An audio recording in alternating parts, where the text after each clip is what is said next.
Beautiful. It's a solid clap. I'm rolling ready when you guys are. All right. First off, Phil, let me just get you to say and spell your your real name, please. Philip Calvert. Phillip Calvert.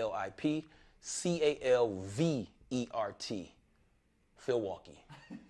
Better known as Philwaukee on social media for sure. I guess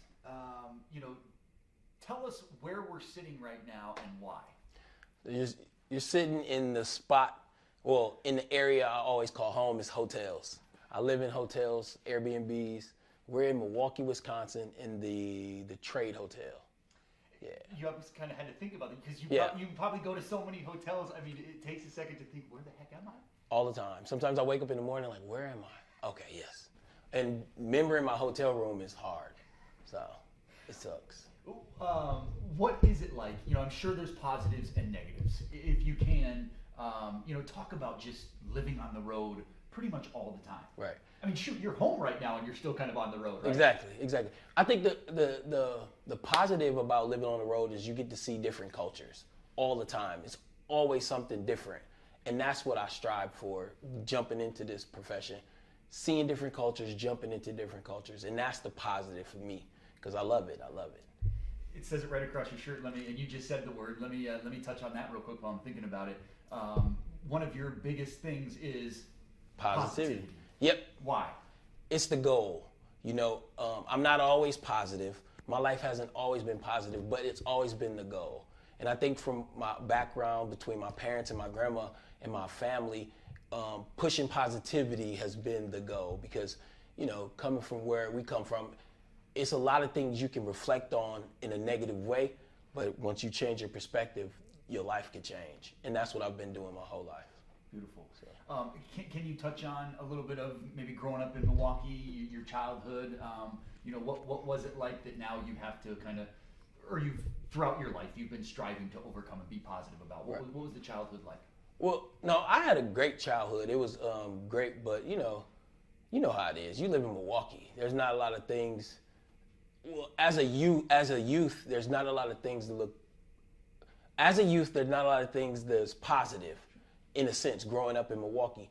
So, positivity was the mantra in a sense. My grandma always told us to be kind, told us to be positive about things, different outlook on things. God was our foundation, and I just had to take it because if without positivity, I wouldn't be where I am right now.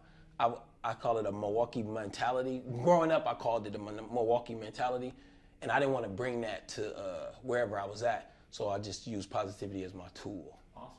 In a sense.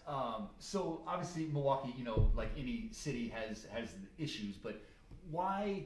It obviously must mean a lot to you in a positive fashion because you kind of scoped yourself around the name Philwaukee. So what does Milwaukee mean to you in a bigger picture thing?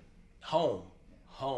You ask anybody who's not from Milwaukee about Milwaukee, and they always have something positive to say, and I'm proud of that. I'm proud to be from Milwaukee. I wouldn't be who I am if I wasn't from Milwaukee. I'll be from some other place, not the same person. So I know Milwaukee has made me who I am, and I wear that proudly in my name.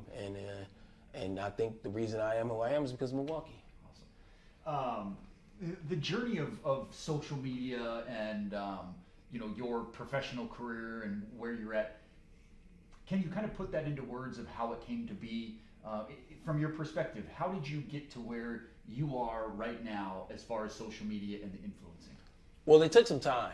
I went overseas to play basketball, and I would Snapchat my journey, and I would Snapchat what I saw, and people were telling me from back home, I'm living vicariously through you. Keep it up. I would never go to these places. Keep it up. So I took that as a sign, like, it's time to show everybody everything, because I kind of didn't want to brag that I was in Berlin or London, but once people told me keep doing it, and they found entertainment from it, or they found advice from it, or I motivated them to travel, I just kept doing it, continued to doing it on a whole nother platform. So, was there a moment, or was there a post or a blog, vlog, whatever it might be, that really took it to the next level, and that you knew at that point, like, dang, I can make a career out of this. I can actually do this. This is what I want to do to actually make money and be this is what I want to dedicate my life to. Yeah, so with this airline company from Iceland, they had this contest, the best job in the world, where you go to their different locations and Snapchat it to everybody. And so everyone tried out, and I was one of 3 people who won. So my job for one summer was to go to these different locations, just Snapchatting it. And from there, other travel brands kept saying, hey, can you come to our place? Or, hey, can you work with our brand?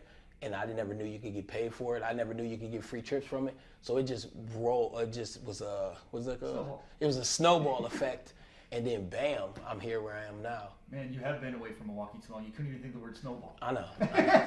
Sorry, I've been living in Mexico. There's no snow in Mexico. So, no, that's awesome. What year was that? Like what year as far as timeline? 2016. Okay. 2016 is when I won the contest for Wild Air, and I was going to different locations. I think that year I went to 33 different countries in 1 year. Dang. So yeah, I know it was a lot. But it was awesome because I went for free, and I was able to see, kid from Milwaukee, able to see all these different countries, and it was amazing. And I also motivated people to go to these different places. So my influence was felt, and that was in a sense, that's addictive when you know you're doing something positive and you're changing people's lives from what you're doing. So that's what got the ball rolling, the snowball effect. So yeah. Perfect. Yeah. And what is that like now? You're 7 years into this journey, if you will, starting in 2006 to 2023. What is that like, having that influence? Is there pressure? Is it always positive? Are there negatives? Just how do you look at that responsibility, if you will, of being an influencer? Oh, I love it. I love it. And I pick the lane I want to stay in. I don't never focus on the negatives because I figure there's so much negative stuff around. So when I'm traveling, I'm always focusing on the positive, and I'm always focusing on the culture. Not only am I Philwaukee, I'm also Phil the culture. So I jump into these different cultures and I show it because unfortunately in Milwaukee growing up, all I knew was black and white. So I never spoke to like different type of races other than black and white. And so to be able to do that and to influence people back home who is in the same boat as me, like, oh man, I didn't know India was like that. I had no idea China was like that. It's an amazing feeling. That's awesome. So. Basketball is obviously a big part of your fabric of who you are and what you do socially and everything, and a lot of the work you do. Just talk about that if you can, kind of why basketball is so important to you and how awesome it is to still be able to be involved in it later in your life as far as an athlete would go. So basketball was the tool that kept me off the streets here in Milwaukee. It got me a free education here in the USA. It got me to almost visit in so many different states in the USA. And it's got me to play basketball overseas. It's paid me for the last, I think since 2007 or something like that. So basketball is a tool. I use basketball as a tool. Well, okay, sorry. I've used basketball. I didn't let it use me. Because a lot of people will find a sport and play it a few years and then stop. I've used basketball up until this day, so I've been using it for many years. So yeah, that makes sense. Yeah, totally. Is there a favorite place you've been, or maybe if there's a couple, whatever? Just if someone asks you, hey, yo, if I have one place I can afford one trip, where should I go? What do you tell them? Mexico. Living on the north side, you don't see a lot of Mexicans. Or I went to school on the south side, but not like where the Mexicans are, but I went to Greendale. You don't see a lot of Mexicans. So I've always seen Mexicans, but I've never interacted with their culture. So going to Mexico and seeing the Mexican culture, it is definitely not how you would think it is coming from where I'm coming from. And I love it, and it's hot, it's affordable, and the people are amazing, the food is amazing. If you had a trip and you needed to go somewhere, you gotta go to Mexico. And I'm not just saying that because I live there, I'm saying it because it's amazing. I took my mom there, she loved it. My sister's been there, so. Any city in particular? Of course everybody loves the beach, Cancun, but we got the lakefront now. I would say Mexico City. I think Mexico City or Oaxaca. It's a different kind of Mexican culture. It's like I don't want to say the real Mexican culture, but it's it's a genuine Mexican culture that is very inviting, and it's amazing. Like, you can't believe some of the stuff that happens. You're like, oh my God. And this is culture? So it's such good stuff. Awesome. So, yeah.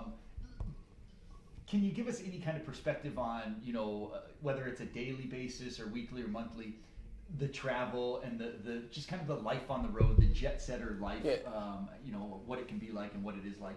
So, for example, in 2023, I think I lived in 8 different cities in Mexico, 5 different states. I went to, this was as far as travel, it wasn't a lot of countries, but I've been to 5 different countries this year. My 6th is coming before the new year. But, so I've been pretty busy in Mexico, but normally it's probably between 10 and 15 countries a year, always a different state. So, always a different city. So that's how travel is, man. Yeah. Is there any thought or of slowing down? Is that ever going to happen? I don't know if you had a wife or if you have kids or anything like that, as far as just kind of settling down in a city? If I get a wife or a girlfriend or some kids, I'll settle down. But for now, it's just me and the world. So I'm ready. No settling down. It's going to be hotel rooms and feeling the culture for me. So. How old are you? If you don't mind me asking. You don't have to answer. Ageism is real. I'll tell you. Okay. That's fair. No. All good. What? Just kind of nuts and bolts of Milwaukee. Can you? So we have it on record. Just where you grew up, high school, kind of that your roots of Milwaukee. Right. So I grew up on the north side, and I did this program called the 220 program, which brought inner city kids to the suburbs, and I went to Greendale, and I think that changed my life. Some of my best friends are from Greendale, and so it was best of both worlds. It was like a culture shock. I'll be in Milwaukee, inner city Milwaukee, right over here, 53206, and then I'll go to Greendale. So it was different. Every day I had culture shock. And I think that's why I'm able to manage around the world, because I'm used to it. I'm in a different place. Sometimes people panic and don't know what to do. I'm used to it. I'm from Milwaukee. I went to Greendale High School. So I'm used to that. So that's where I grew up. Basketball was put in my hands. My dad played basketball. I played basketball. Basketball has changed my life. I played overseas in Europe, came back, worked for the NBA since 2017, and now I'm just traveling all around for the NBA.